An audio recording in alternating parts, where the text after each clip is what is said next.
día con todas y todos. Mi nombre es Paola Macedo, soy abogada por la Universidad Católica de Santa María de Arequipa y en primer lugar quisiera agradecer al Consultorio Jurídico Externo de la Universidad Católica de Santa María, así como a la Asociación de Egresados de la Escuela Profesional de Derecho por incentivar estos espacios de diálogo. El día de hoy vamos a analizar las medidas de confinamiento con perspectiva de género.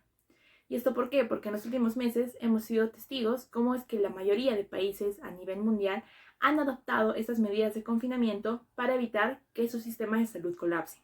Pero no tomamos en cuenta que estas medidas afectan y han afectado de manera diferenciada tanto a hombres como a mujeres. Por tanto, estas desigualdades las voy a clasificar en dos ejes.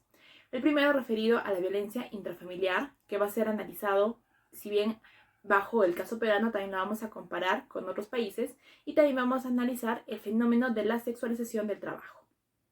Ya para comenzar, me gustaría hacer una pequeña reflexión. Y es que la mayoría de personas a nivel mundial deseamos volver a una normalidad, pero no tomamos en cuenta que dentro de esta normalidad ya se incluía violencia contra la mujer. Por ejemplo, en nuestro país, en enero del año 2019, se registraron 12.975 casos de violencia hacia la mujer. Y en enero de este año, es decir, un poco antes de las medidas de confinamiento, se registraron 15.856 casos, es decir, un aumento del 26%. Por tanto, esta violencia contra la mujer ya existía y durante este periodo de confinamiento se ha arraigado.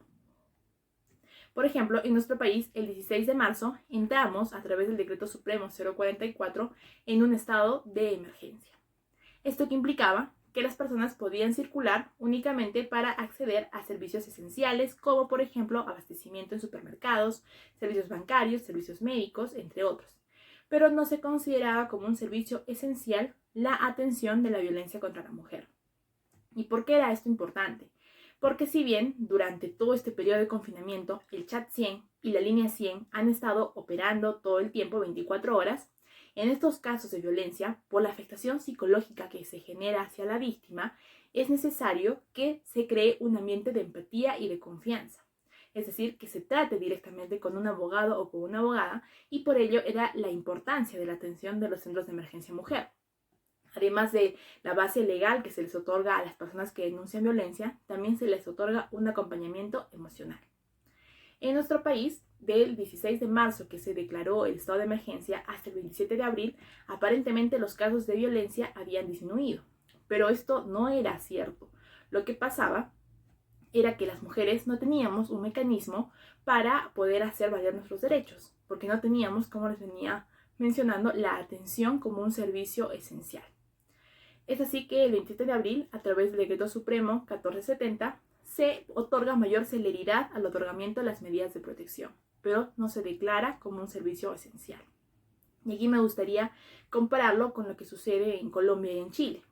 En Colombia se adoptó un mecanismo de convenios con 630 establecimientos, entre farmacias y supermercados, en los cuales las mujeres sí podrían, o cualquier otra persona que sienta que está siendo víctima de violencia o conozca de alguien que está siendo violentado, podía acceder a estos supermercados o farmacias las 24 horas del día y hacer esta denuncia. ¿Cómo funciona el procedimiento? Piden hablar con el encargado del lugar y esta persona inmediatamente se pone en contacto con la policía y con la Secretaría de la Mujer, quienes se contactan con las personas que estén siendo agredidas. En el caso de Chile, se optó por el tema de la mascarilla 19.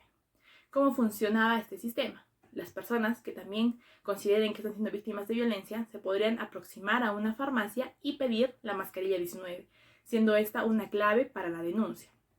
Si bien este mecanismo no fue del todo efectivo en Chile porque muchas farmacias no conocían esta clave, sí se adecúan estas dos medidas adoptadas tanto por Colombia como con Chile por lo establecido en la Comisión Interamericana de Derechos Humanos a través de la Resolución 1-2020. Que señala que frente a estas medidas de confinamiento, los estados tienen que adoptar medidas innovadoras, es decir, romper los mecanismos tradicionales para de esta forma garantizar que se va a seguir atendiendo a los casos de violencia contra la mujer y se les va a otorgar el acceso a la justicia. En nuestro país no se adoptó este sistema, un sistema creativo de medidas de atención a la violencia contra la mujer. Pero, por ejemplo, el caso de Colombia y en Chile, si bien estos mecanismos surgieron durante la pandemia, se podrían seguir aplicando a la realidad.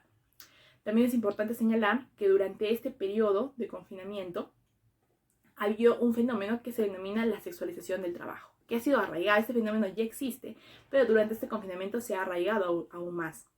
¿En qué consiste?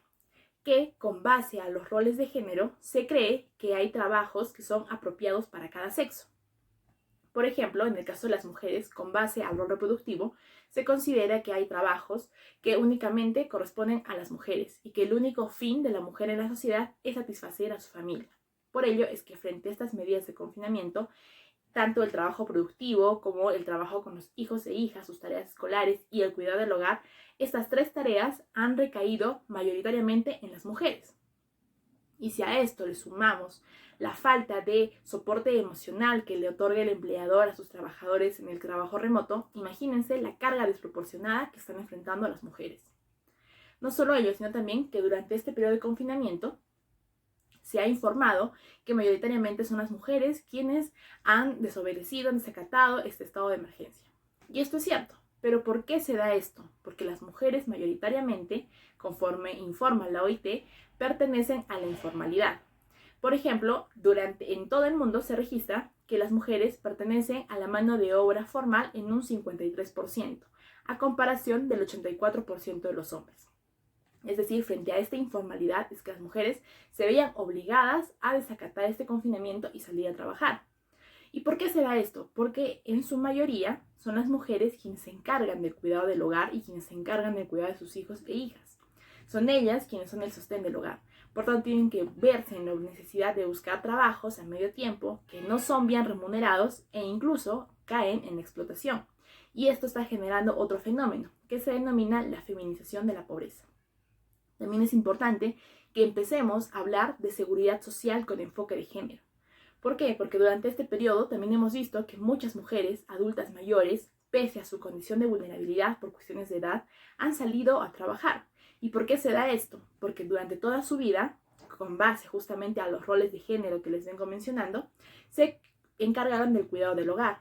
Y cuando llegan a la etapa adulta, a la etapa de la vejez, se encuentran que no tienen una pensión que les garantice una vida digna. Es así que justamente el Comité de ESCA, a través del caso Trujillo Calero contra Ecuador, señala que los estados tienen que empezar a crear mecanismos que les permita a las mujeres cotizar en la seguridad social, como por ejemplo crear pensiones no contributivas por vejez. Es así que es importante que empecemos a cuestionarnos todos los desafíos que nos ha dejado este periodo de confinamiento referido a la violencia intrafamiliar y también dejar atrás los estereotipos de la sociedad que nos imponen como los roles de género. Eso ha sido todo por mi parte. Agradezco esta gentil invitación. Muchas gracias.